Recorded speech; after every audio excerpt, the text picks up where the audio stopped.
Convention Against Torture and Other Cruel, Inhuman or Degrading Treatment or Punishment CAT শীর্ষক আন্তর্জাতিক কনভেনশনের অনুচ্ছেদ 14(1) এ বাংলাদেশ কর্তৃক প্রদত্ত ডিক্লারেশন প্রস্তাব অনুমোদন। এটা একটি এই যে কনভেনশন CAT যে কনভেনশন, এটা 1984 সালে চুক্তিটা গৃহীত হয়। এটার 195 রাষ্ট্র এটাকে অনুমোদন দিয়েছে, এটার মেম্বার হয়েছে। তার মধ্যে বাংলাদেশ জয়েন করে, বাংলাদেশ এটাকে চুক্তিটি অনুসমর্থন করে হচ্ছে 1998 সালে।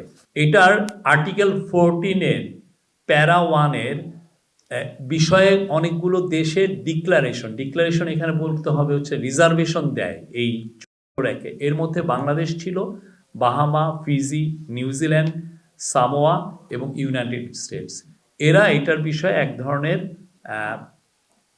রিজার্ভেশন জানিয়েছিল যে না, চুক্তিটা আমরা অনুসমর্থন দিচ্ছি, বাট এই 14(1)-এর বিষয়ে আমাদের রিজার্ভেশন আছে, এই দেশগুলো দিয়েছিল। এইটার কারণটা হচ্ছে যে ওই সময় মানে এখন বাংলাদেশ যেটা করলো যে 14(1)-এর যে রিজার্ভেশন এটা উঠিয়ে ফেললো, বাংলাদেশ এটার থেকে মুভ। এর ফলে লাভটা কি হবে? এটার ফলে এটা খুবই একটা ইম্পর্টেন্ট।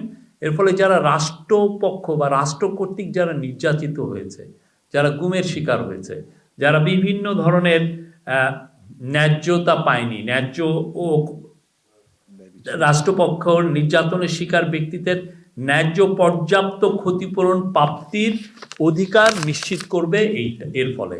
আগে এইটা 14(1)-এর রিজার্ভেশনের ক্ষেত্রে এই প্রাপ্তিটার সুযোগ ছিল না। মানে বাংলাদেশের গভর্নমেন্টের তরফ থেকে যে আপনি যে রিপারেশন পাবেন, কোনো যে ক্ষতিপূরণ পাবেন, সেটার কোনো বিধান মানে ওইটার বিধান ছিল না। এখন যেটা হচ্ছে যে এইটার ফলে এখন রাষ্ট্র দ্বারা যারা নির্যাতিত হবেন তারা এই ক্ষতিপূরণের ক্ষেত্রে পাওয়ার ক্ষেত্রে তাদের পথটা প্রশস্ত হলো।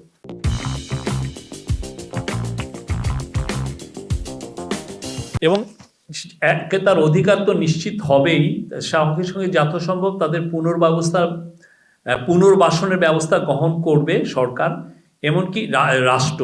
এমনকি নির্যাতনের ফলে ভুক্তভোগীর মৃত্যু ঘটলে তার উপর নির্ভরশীল ব্যক্তিগণ ক্ষতিপূরণ পাওয়ার অধিকারী হবেন। এটার ফলে যেটা লাভ হবে, যেটা মেন জিনিস, সেটা হচ্ছে যে মানবাধিকার সংরক্ষণে বাংলাদেশের ভাবমূর্তি আরও উজ্জ্বল ও সুসংহত হবে পুরো গ্লোবাল ফ্যামিলির কাছে। যে আমরা যে না, মানবাধিকার নিয়ে যে আমরা সিরিয়াসলি কনসিডার করছি, মানবাধিকার যে আমাদের একটা সিরিয়াস ইস্যু, সেটা একটা আর কি প্রতিফলিত হবে।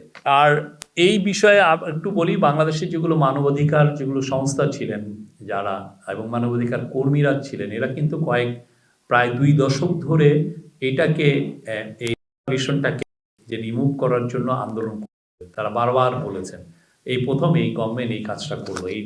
এই বিষয়টা আমরা মনে করছি যে এটা ক্যাবিনেট মনে করে এটা খুবই একটা যুগান্তকারী একটা পদক্ষেপ।